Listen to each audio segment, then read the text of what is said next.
So to start with today, we're actually going to do a brief review of graphing the factored polynomials like we were doing in class today. So we're going to do a couple examples of that before we learn a few more techniques to help us with factoring polynomials.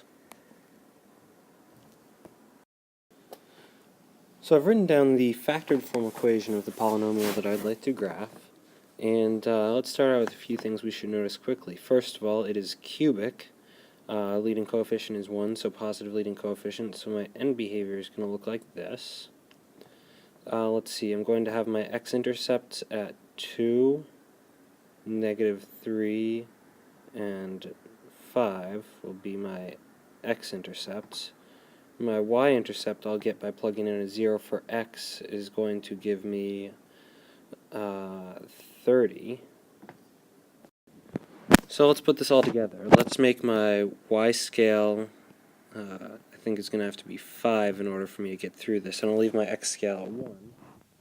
And let's go ahead and plot some of these points. So I've got my x-intercepts at -3, 2, 5, and I've got my y-intercept at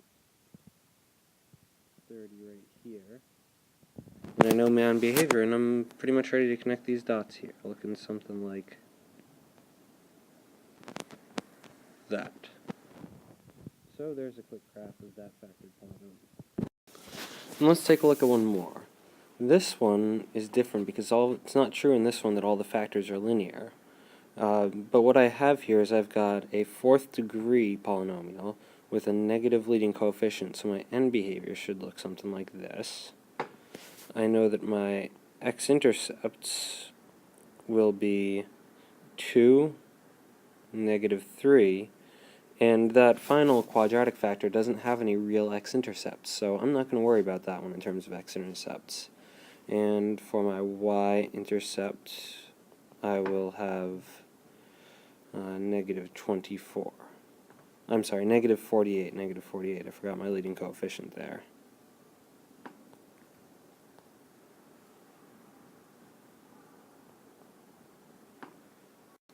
And I'm sorry, yet one more mistake. That leading coefficient should make my y-intercept not a negative, but a positive 48. Alright. So again, I'll make the y-scale 5 and leave the x-scale as it is. I'll plot my x-intercepts here at -3, +2. I'll put my y-intercept at 48. And these 3 points combined with my end behavior is enough for me to draw the graph, which looks something like this. Now, that little hump I added there I happen to know is the case, but for something like this, if you were to have something that looked like a downward-facing parabola going through those 3 points, that would be fine. Now finally, let's just take a look at one of these polynomials that we already have graphed and see if we can write it in factored form. And we know that we have x-intercepts, let's see, we've got one at -3, we've got one at 0, which is repeated, so I'm going to write 0 on my list twice. I can tell it's repeated because it sort of bounces off the x-axis there. And finally I've got an x-intercept at 1, and I'm also going to say I know that I've got the point -1, 3 on my graph. I know it doesn't quite look like that, but we are gonna work with that and assume it's going through -1, 3. Now let's write this factored form. So I can start out by saying I know my equation looks like y equals a for some leading coefficient times x plus 3 times x minus 0, or just x squared, times x minus 1. Again, this squared because that's a double root at x equals 0. And now I need to find out about my leading coefficient. So I'll plug in x equals -1, y equals 3, and see what a is. So we'll get 3 equals a times 2 times -1 squared times -2. So 3 is going to equal -4a, and a equals -3/4. And so then I can rewrite my equation going back up here. Y equals negative 3/4 times x plus 3 times x squared times x minus 1. Sorry, that got a little bit messy, but I think the point should be getting across. So that should do it for review, and now we'll move on to a little bit of new stuff. So our new topic is the rational root theorem. This is a way that's going to help us find those roots without graphing. And the way it works is we'll say, okay, let's choose some letters P and Q. And P will end up having this be all divisors of the constant term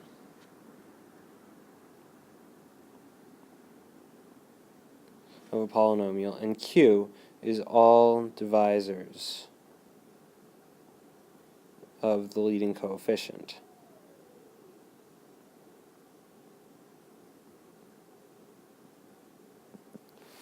Then it will be true that every rational root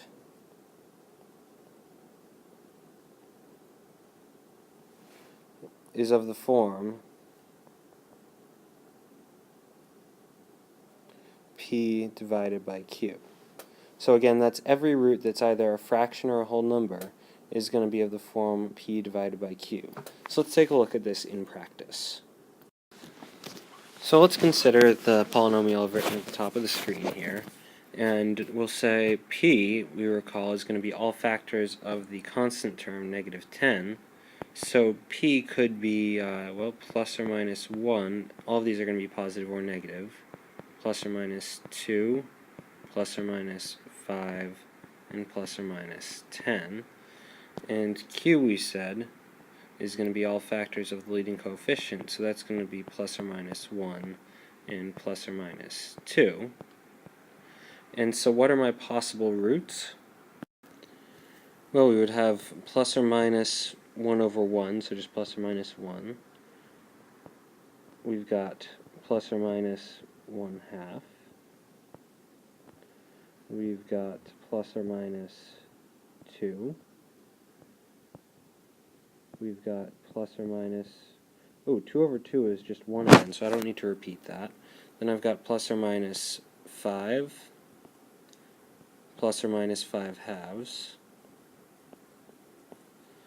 I've got plus or minus 10, and plus or minus 10/2, well that's 5, and I've already got that. So those are my possible rational roots right here. And now we've got at least a somewhat small list of things to try then, well, every number. So what do I mean when I say try? What we're going to do is we're going to try out different roots to see if when I use synthetic substitution, I get a remainder of 0. So, when I use synthetic substitution, I find out that the y value is 0, so I know it's an x-intercept. So let's start with, let's try 1, and I'll plug that into 13, negative 10. And when I do this, 2, 15, 28, 28, and 18, remainder of 18. So 1 is not a root. And again, I know 1 is not a root because the remainder is not 0. Then let's say I try, well, I made this problem up, so I happen to know that negative 2 is going to work out for us. So I put negative 2 in, and I've got 2, 13, negative 10, and I'm going to do this synthetic division, so 2 comes down, negative 4, 9, negative 18, negative 5, 10, 0. And so I got the remainder of 0. I know that negative 2 is a root. In fact, I know a little bit more than that because I just did synthetic division. So I could say that we actually know now that y is equal to x plus 2, since negative 2 is a root, times 2x squared plus 9x minus 5. And now if I want to try to find other rational roots, now I only need to worry about this thing, because I don't need to worry about x plus 2 anymore. That's already factored out. Now one important thing to remember here, just because negative 2 is a root doesn't mean that it's not possible for it to be a root again. As we saw in that last graphing example where I gave you a graph and we wrote out the factored form polynomial, roots can be repeated. So negative 2 might go in again. So I've gone ahead and cleaned up the screen a little bit here. All of my possible rational roots are still listed right here, and my progress is listed right here where I know that x plus 2 is a factor. So let's try other factors. Other roots. So let's try, shall we say 1/2? So I'll try 1/2 in here with synthetic division. And now I'm only going into this remaining piece. I don't need to go back into the original equation because I've already factored out one term. So I just have 2, 9, negative 5. And let's see how this works. 2 comes down, 2 times 1/2 is 1, 9 plus 1 is 10, and 1/2 times 10 is 5, and we get 0. That's great. Now I know another factor is x minus 1/2, so now I know that y equals x plus 2 times x minus 1/2 times, what's left over? That's just 2x plus 10. And I could even factor 2 out of here, so I'll get y equals 2 as my leading coefficient, x plus 2, x minus 1/2 times x plus 5, and now I know that my x-intercepts are negative 2, positive 1/2, and negative 5. So that's how we factor using the rational roots theorem. There are often a lot of things to try, so I'll try to keep them pretty simple for you. And again, there were 12 possible rational roots, of which I tried 3. The reason it worked out so quickly for me is because I made the problem, so I know what the answers were to start with, which is again why I will give you simpler problems. Now while I'd like to go through another example, this video is already getting long, so I'm going to go ahead and give you a couple simple problems to try for class, and we will do a bunch more practicing tomorrow and go over some of this together.